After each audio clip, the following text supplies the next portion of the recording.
Good afternoon. It's Thursday, January 19th. I'm Aryeh O'Sullivan, and this is IBA News broadcasting from Jerusalem. Police maintained a heightened presence in the Negev today, fearing tensions may flare ahead of this evening's expected funeral for the Bedouin teacher who killed a police officer after ramming his car into a group of policemen overseeing the demolition of illegal structures in the Bedouin village of El-Hiran. IBA's Margot Dudkevich has this report.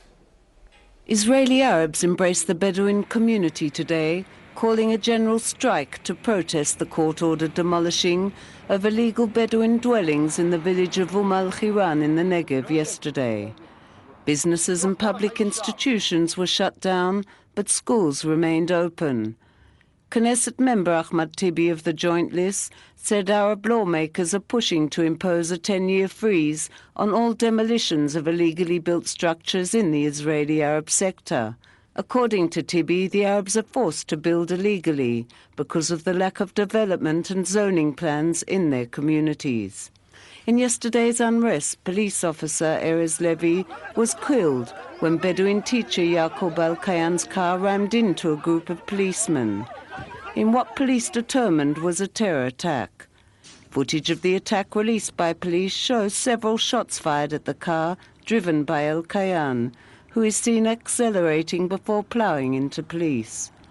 The Police Internal Investigations Department is examining the video clip, amid claims by Arab lawmakers and locals that the teacher was not involved in a terror attack and was shot by police, causing him to lose control and hit the policeman. The Arab High Committee declared 3 days of mourning because of Al-Kayan's death. Last night, Arab lawmakers met with European Union officials to complain of Israel's treatment towards the Israeli Arab community and asked for EU intervention. Across Israel, in Haifa, Jaffa, Nazareth and Wadi Ara last night, Israeli Arabs, some carrying Palestinian flags, protested the events at Al-Hiran. Margot Dudkevich, IBA News. Defense Minister Avigdor Lieberman decided to extend Chief of Staff Lieutenant General Gadi Eisenkart's tenure for an additional year.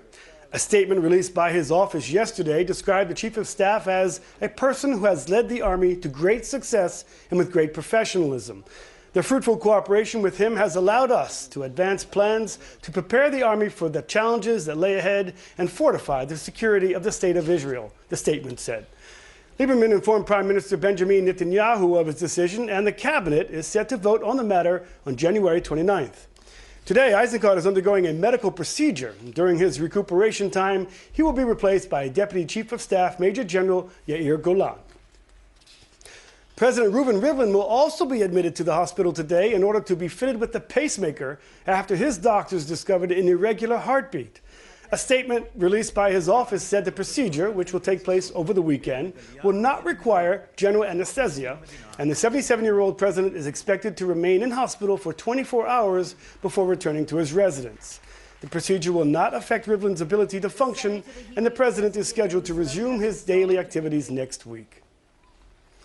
20-year-old Corporal Vyshislav Gregai, who was killed Monday during a Golani Brigade exercise at a base in the Golan Heights, was laid to rest this afternoon at the military cemetery in Rishon LeZion. Gregai served as a technician in the Ordnance Corps of the Golani Brigade. He was killed while carrying out maintenance work on a Nemer armored vehicle. The Army has launched an investigation into the incident. Hundreds of Israelis took part in their funeral after the soldier's mother, who is the only member of his family living in Israel, put out a plea on Facebook asking the public to attend. Prime Minister Benjamin Netanyahu also released a recorded video on Facebook urging people to take part. Turning to the ongoing investigation against Prime Minister Netanyahu, an Environmental Protection Minister, Zev Elkin, arrived this morning at the police Lahav 433 anti-fraud unit to give his testimony regarding the 2000 case involving the Prime Minister and Yediot Achronot publisher Onon Noni Moses. Elkin is reportedly being questioned over his role in advancing the so-called Yisrael Hayom bill, banning free distribution of newspapers such as the Yisrael Hayom Daily, which is considered one of the Yediot's leading competitors and is owned by Netanyahu's close friend, billionaire Sheldon Adelson. In recorded conversations between Netanyahu and Moses, the two are heard discussing ways to keep the minister in power and give him more favorable coverage in return for his efforts to weaken Yisrael Hayom. Also questioned today was Eran Teffenbrun, the former editor of the popular Ynet website, the online version of Yediot Achronot published by Moses. At the inauguration ceremony for the Har El Tunnel on Highway 1 this morning, Prime Minister Netanyahu called the new road an historic breakthrough in transportation, saying it will offer motorists a safe and quick way to drive to Jerusalem. Transportation Minister Israel Katz opted to refer to the latest scandals surrounding the Prime Minister, wishing him well and that the fog surrounding the police probes will soon dissipate, allowing him to continue to lead the country. Starting tonight at 10 p.m. and continuing until tomorrow morning at 10 a.m., Highway 1, the Jerusalem-Tel Aviv highway, will be closed to traffic in both directions from the Hemet interchange to Ganei Sakharov at the entrance of the capital in order to facilitate the opening of the new Har El Tunnel. Police will be on hand to direct traffic and recommend that until tomorrow morning, motorists use Highway 443 or via Bet Shemesh when entering or leaving Jerusalem. A reshuffling of the posts in the cabinet. Prime Minister Netanyahu is expected to appoint Deputy Minister of Regional Cooperation Ayub Kara to minister without portfolio. The cabinet is expected to approve Kara's appointment on Sunday. In a further shuffling of positions, MK Eli Cohen of the Kulanu Party will be named Economy Minister. Yesh Atid Party leader Yair Lapid blasted Kara's appointment, saying that while he means no offense, it appears Kara was nominated for the sake of position, not because the country needs him, but to indulge Prime Minister Netanyahu. On his Facebook page, Lapid wrote that Kara's new position will be footed by the taxpayers' expense and called it an unnecessary appointment for political reasons. In other news, the Arrow 3 missile was officially handed over this week to the Air Force to provide top-tier protection from ballistic missiles. After years of development, research, and no few tests, it's finally happened. The Defense Ministry has transferred to the IAF the first battery of Arrow 3 interceptors, which will become operational in the coming months. Today, we're entering a new era, the Arrow 3 era. We're very proud to deliver to the Air Force initially the first capability of Arrow 3. We built during the last almost 10 years, together with the Missile Defense Agency and with a lot of help from U.S. Congress and U.S. administration, this system. This is good news for the citizens of Israel, who will be provided with a greater umbrella of protection. Joining the Arrow 2, as well as the David Sling and Iron Dome, this system is designed to intercept incoming long-range ballistic missiles beyond the atmosphere, a threat posed by Iranian missiles. Arrow 3 system, it's another piece in our multi-tier concept, such as the Arrow 2, the David Sling, and the Iron Dome, that will bring us for another era dealing with the incoming threat from north, from east, from non-state actors and states as well. The Arrow 3 was developed by the Israel Aerospace Industries, Elbit, and the Defense Ministry with the close cooperation of the U.S. Missile Defense Agency. This week saw the unprecedented protests in the streets of the Hamas-controlled Gaza Strip over an electricity crisis. Hamas blamed the Palestinian Authority and Israel, but it revealed a growing dissent among the population against Hamas. Reserve Colonel David Chacham, a former advisor on Arab affairs to the Defense Ministry, who just published a book entitled Gaza in the Eye of the Storm, doesn't believe Hamas's grip is loose in Gaza, and I spoke to him earlier. In accordance with the existing circumstances in the area, Hamas is with a total control of Gaza. Really. But this week we saw protests about. We saw protests, but maybe this is the protest was on the background of the supply of the electric energy to Gaza. But I don't think that in the prevailing circumstances there is a possibility of kicking away Hamas from being in control of the Gaza Strip. The control of Hamas is, as I've told you before, a total control of the area. And at the same time, we didn't see any, desire from the Palestinian Authority under Abu Mazen, Mahmoud Abbas, to return back to Gaza. And this is, the situation. And as long as this situation is going to continue, we will see Hamas in control of Gaza. David, let me ask you a question. The former head of Mossad, Ephraim Halevi, once said, the best we could hope for is not peace, but that the Arabs will be reconciled with our existence. Do you think that we will be able to achieve peace with the Arabs, with the Palestinians? Listen, it's a very good question today, because I think, and unfortunately, this is my thinking today, the possibility or the ability to continue the peace, to renew the peace process, to renew negotiations with the Palestinians, in a desire to reach at the end, a peace settlement between us and the Palestinians is not valid today. I think that today we have to, put our energy in order to find some kind of a partial agreement with the Palestinians, because I don't see now a fertile ground for renewing the peace process and the negotiations with Abu Mazen, Mahmoud Abbas. As long as the split between Hamas in Gaza and the Palestinian Authority of Abu Mazen in the West Bank, in Judea and Samaria is going to be continued, the possibility to renew the peace process is not there. You just wrote a book, and it's called Gaza in the Eye of the Storm. David, why did you write this book? Listen, I wrote this book like a couple of years ago, as a matter of fact, and I wrote it because I thought that I had a unique experience in Gaza. I was that period of time of the Intifada, of the Palestinian uprising. I was the head of the Arab Affairs Department, and I was the advisor of the commanders of the Southern Command and the commander of the civil administration in Gaza. And I thought that my experience in Gaza at that period of time was unique.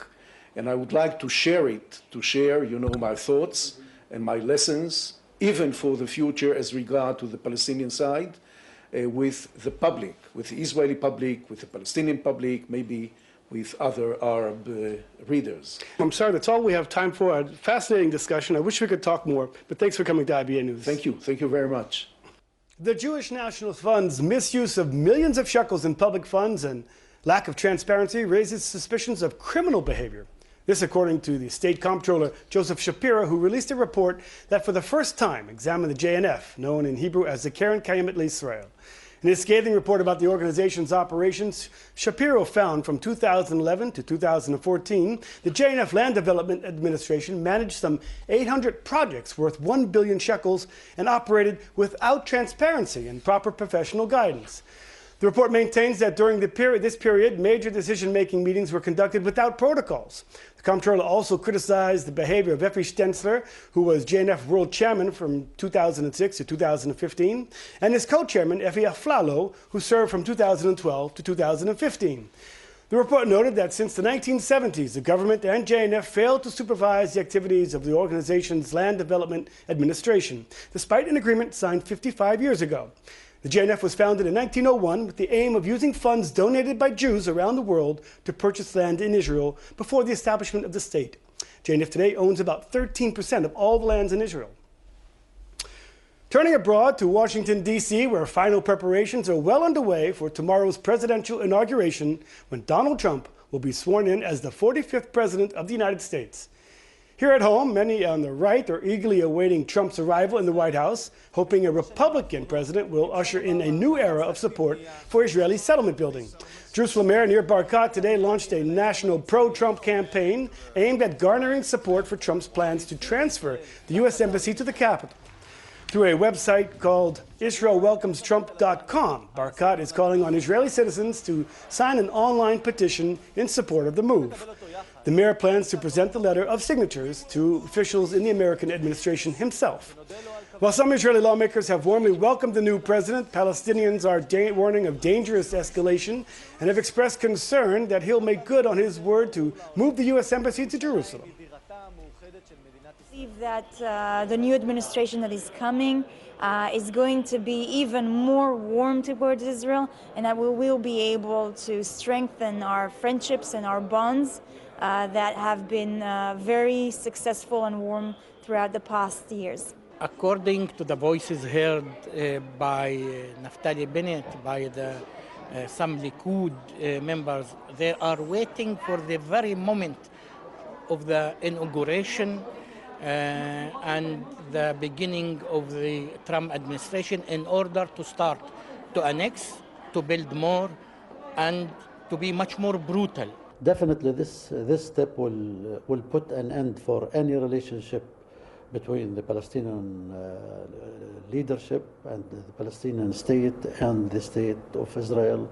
If this is a serious step, this will put an end to any serious hope for peace, especially that this settlement is illegal and it would divide the West Bank and would lead to a situation that nobody can control. At his last White House press conference before stepping down, U.S. President Barack Obama defended his administration's stand on the recent anti-Israel resolution passed in the UN Security Council and warns chances of the Israel and Palestinians reaching a peace deal are fading.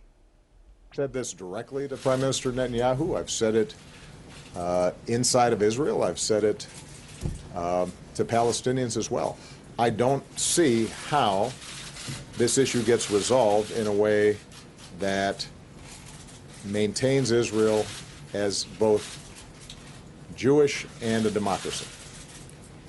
Because if you do not have two states, then in some form or fashion you are extending an occupation. Functionally, you end up having one state in which millions of people are disenfranchised and operate as second-class occupant or residents. You can't even call them citizens necessarily. And so the goal of the resolution was to simply say that the settlements, the growth of the settlements, are creating a reality on the ground that increasingly will make a two-state solution impossible.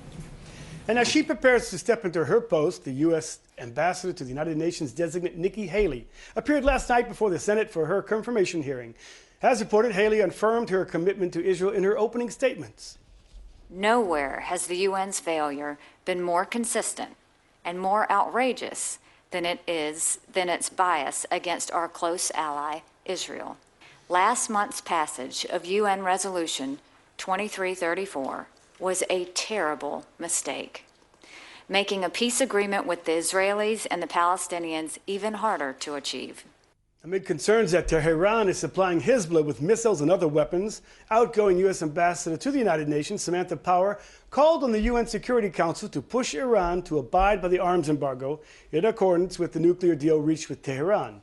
In her last appearance before the world body before stepping down, Power said progress on Iran's nuclear issue should not distract the Security Council from ensuring Iran abides by the deal and does not violate it. But recognizing this progress on Iran's nuclear issues should not distract this council from Iran's other actions that continue to destabilize the Middle East in ways that affect a lot of issues on this council's agenda. This is, after all, a regime that repeatedly threatens Israel and that continues to violate the human rights of its own people. In finance, shares were down today in the Tel Aviv Stock Exchange, while the shekel was mixed in foreign currency trading. Here are the late afternoon numbers.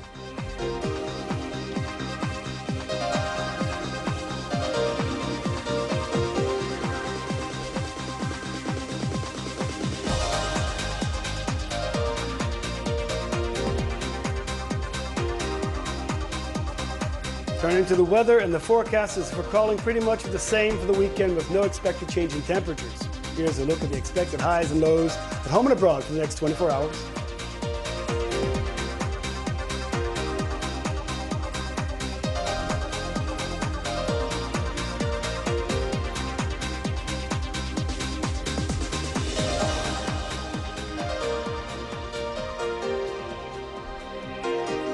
That's our broadcast for today. We'll be back again on Sunday with all the latest news from Israel. Until then, I'm Ariel Sullivan, wishing you a great weekend and Shabbat Shalom from Jerusalem.